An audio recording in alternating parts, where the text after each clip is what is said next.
अर्थव्यवस्था की जीवन रेखा में कुछ बहुविकल्पी क्वेश्चंस है, आइए देख लेते हैं। क्योंकि क्लास 10th में जो है 20 क्वेश्चन OMR सीट में फिलअप करने के लिए आते हैं।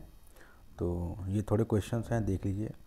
राष्ट्रीय जीवन की अर्थव्यवस्था से संबंधित क्वेश्चंस हैं, इसी में से क्वेश्चंस आएंगे, इसके बाहर का क्वेश्चंस नहीं आएगा।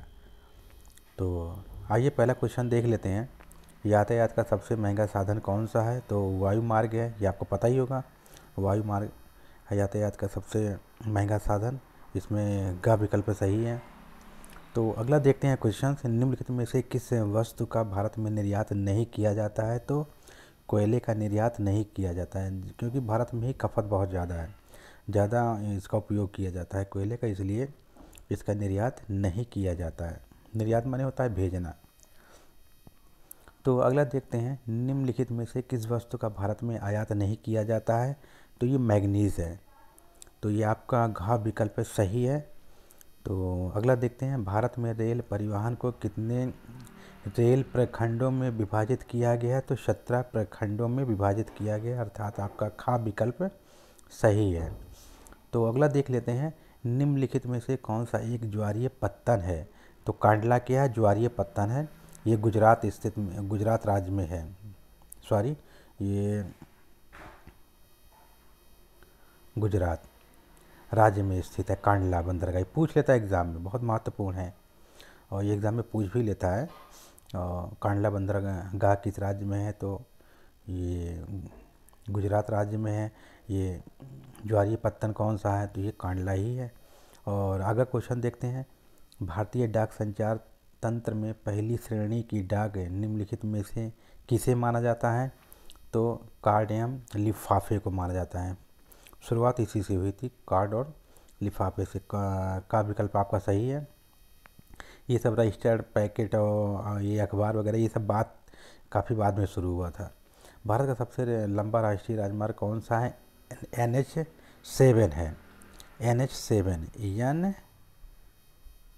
NH7 है। अब इसका नाम पड़ गया 44। राष्ट्रीय राजमार्ग 7 का नाम बदल के राष्ट्रीय राजमार्ग 44 हो गया। अब 44 के नाम से आएगा, तो ये सबसे बड़ा राष्ट्रीय राजमार्ग है। तो अगला क्वेश्चन देखते हैं, यातायात का सबसे सस्ता साधन कौन सा है? तो जल मार्ग है सबसे सस्ता साधन। तो इसमें आपका जो है ग विकल्प सही है। तो अगला देखते हैं, मुंबई बंदरगाह के समीप कौन से बंदरगाह को विकसित किया गया है? तो जवाहरलाल नेहरू बंदरगाह को विकसित किया गया है। ये एग्ज़ाम में आ सकता है, पूछा भी गया है। तो अगला देखते हैं, राष्ट्रीय राजमार्गों का निर्माण व रखरखाव किसके द्वारा किया जाता है? केंद्रीय लोक निर्माण विभाग के द्वारा किया जाता है, अर्थात का विकल्प सही है। निम्न में कौन से दो दूरस्थ स्थित स्थान पूर्वी पश्चिमी गलियारे से जोड़ता है? सिलचर से पोरबंदर है आपका। तो आपका ये ग विकल्प सही है। इसमें क्या कह रहा है? पूर्वी से पश्चिमी, अर्थात ये पूर्व से पश्चिम मानचित्र के हिसाब से, और ये नॉर्थ हो जाएगा, ये साउथ हो जाएगा। तो ये कह रहा है पूर्व से पश्चिम की ओर जोड़ने का काम कह रहा है। निम्न में से कौन सा परिवहन साधन भारत में प्रमुख साधन है? तो ये रेल परिवहन है, प्रमुख साधन है। तो अगला देखते हैं, दो देशों के मध्य व्यापार क्या कहलाता है? तो अंतर्राष्ट्रीय व्यापार कहलाता है। अंतर्राष्ट्रीय व्यापार ख विकल्प आपका सही है। तो वायु परिवहन का राष्ट्रीयकरण कब किया गया है? 1953 में किया गया है। ये एग्ज़ाम में पूछा जा सकता है, और इसके पहले वाले भी एग्ज़ाम में पूछा जा सकता है। ये आइए, तो अगला देख लेते हैं, निम्नलिखित में से परिवहन का कौन सा साधन वहनांतरण हानियों तथा विलंब को हटाता है? पाइप परिवहन, क्योंकि पाइप परिवहन ऐसे ही है जो कि ज़मीन के अंदर से होकर की जाती है। तो अगला क्वेश्चन देखते हैं, भारतीय रेलवे की कुल लंबाई कितनी है? भारतीय रेलवे की कुल लंबाई ये 67,368 किलोमीटर। ये ये का विकल्प सही है। तो भारत में कितने बड़े बंदरगाह हैं? 12 बंदरगाह हैं। 12 या 13 बड़े बंदरगाह हैं, तो इसमें 12 लगेगा। ठीक है। और अगला देखते हैं, निम्नलिखित में से कौन सा बंदरगाह पश्चिमी तट पर स्थित है? तो ये मुंबई है, पश्चिमी तट पर स्थित है मुंबई। तो भारत का ऐसे मानचित्र बना है। ठीक है, ये पूर्व है और ये पश्चिम है, तो ये मुंबई है बंदरगाह।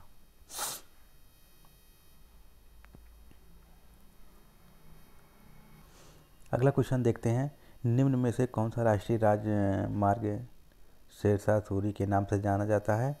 तो राष्ट्रीय राजमार्ग 2 शेरशाह सूरी के नाम से जाना जाता है। यह भी एग्ज़ाम पे पूछा जा सकता है। तो आगे देखते हैं, भारत में सबसे अधिक सड़कों का घनत्व किस राज्य में है? तो केरल राज्य में है। केरल राज्य में सबसे ये सड़कों का घनत्व, क्योंकि एरिया कम है और सड़कें ज़्यादा हैं वहाँ पर। तो अगला देखते हैं, उत्तरी दक्षिणी गलियारा किन 2 नगरों को जोड़ता है? श्रीनगर से कन्याकुमारी को जोड़ता है। तो अगला देख लेते हैं, भारत में कौन सा पत्तन बंदरगाह देश के पूर्वी तट पर स्थित है? विशाखापट्टनम। अब इसे मानचित्र आप बनाएंगे तो विशाखापट्टनम, ये आंध्र प्रदेश है यहाँ पर। तो यहीं पर विशाखापट्टनम बंदरगाह स्थित है पूर्वी क्षेत्र में। तो पश्चिमी रेलवे का मुख्यालय कहाँ है? पश्चिमी क्षेत्रों का मुख्यालय मुंबई है। पश्चिमी रेलवे का मुख्यालय मुंबई है।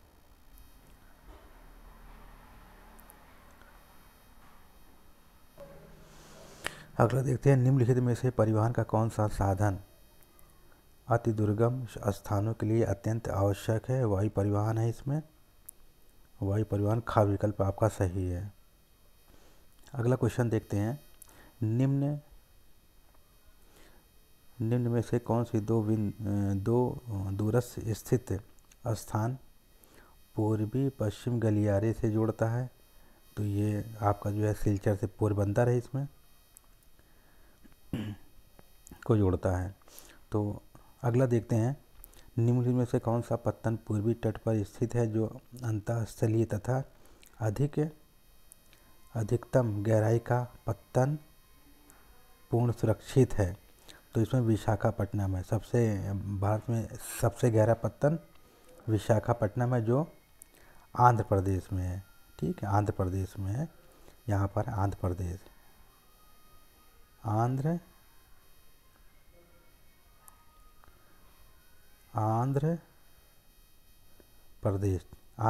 में है।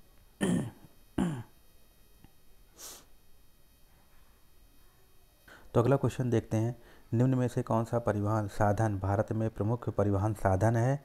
तो रेलवे परिवहन है ये। इसका विकल्प सही है। तो अगला देखते हैं, उत्तर रेलवे का मुख्यालय कहाँ है? उत्तर रेलवे का मुख्यालय दिल्ली में है। उत्तर रेलवे का मुख्यालय दिल्ली में है। तो अगला देखते हैं, पूर्वोत्तर रेलवे का मुख्यालय कहाँ है? पूर्वोत्तर रेलवे का मुख्यालय गोरखपुर है। तो अगला क्वेश्चन देख लेते हैं, पूर्वी रेलवे का मुख्यालय कहाँ है? पूर्वी रेलवे का मुख्यालय कोलकाता है। ये पूर्वोत्तर रेलवे का मुख्यालय ये बहुत महत्वपूर्ण है, जो कि एग्ज़ाम की दृष्टि से ये पूछे जा सकते हैं, क्योंकि ये यूपी में ही है ना, इसलिए पूछे जा सकते हैं। तो अगला देख लेते हैं, तो भारत में सबसे लंबा राष्ट्रीय राजमार्ग है ये NH7 है। अब इसका नाम बदल के 44 हो गया, 44 हो गया है। और अगला देखते हैं, निम्नलिखित में से संचार का माध्यम कौन सा है? दूरदर्शन है।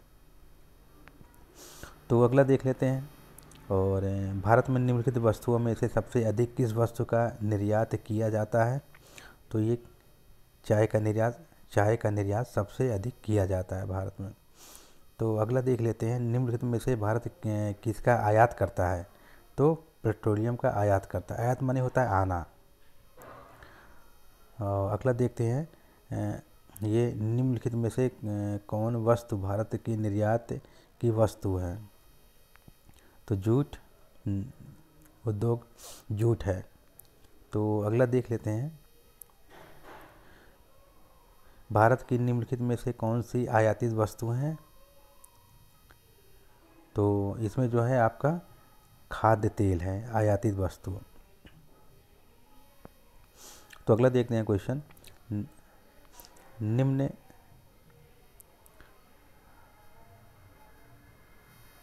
अगला क्वेश्चन देखते हैं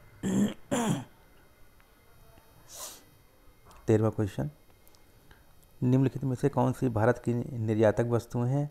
तो ये चमड़ा निर्यातक वस्तुएं हैं। और अगला देखते हैं 14वां क्वेश्चन, और निम्नलिखित में से किस वस्तु का निर्यात भारत नहीं करता है? तो उर्वरक का निर्यात भारत नहीं करता है, बल्कि उसका आयात होता है, यानी भारत में आता है वो। निम्नलिखित में से कौन सा पत्तन बंदरगाह देश के पूर्वी तट पर स्थित है? तो ये विशाखापट्टनम है। ये बहुत महत्वपूर्ण है एग्जाम के दृष्टि से। और अगला क्वेश्चन देखते हैं 16वां, विदेशी व्यापार किनके मध्य होता है? दो देशों के मध्य होता है विदेशी व्यापार। तो अगला देखते हैं, पश्चिमी रेलवे का मुख्यालय कहाँ है? पश्चिमी देशों का मुख्यालय मुंबई में है। तो अगला क्वेश्चन देखते हैं, भारत में वायु परिवहन का राष्ट्रीयकरण कब किया गया? ये पता ही है आपको, 1953 में किया गया है राष्ट्रीय। 18वां क्वेश्चन है। 19वां क्वेश्चन क्या कह रहा है, निम्नलिखित में से परिवहन का कौन सा साधन अति दुर्गम स्थानों के लिए अत्यंत आवश्यक है? वायु मार्ग है। ठीक है, ये हाँ स्थल मार्ग है, स्थल मार्ग है इसमें। ये आपका घा विकल्प सही है। ये कुछ क्वेश्चंस हैं जो आपकी ये, अब इसको जो है आप अगर बार बार देखेंगे तो आपकी ये तैयारी भी हो जाएगी।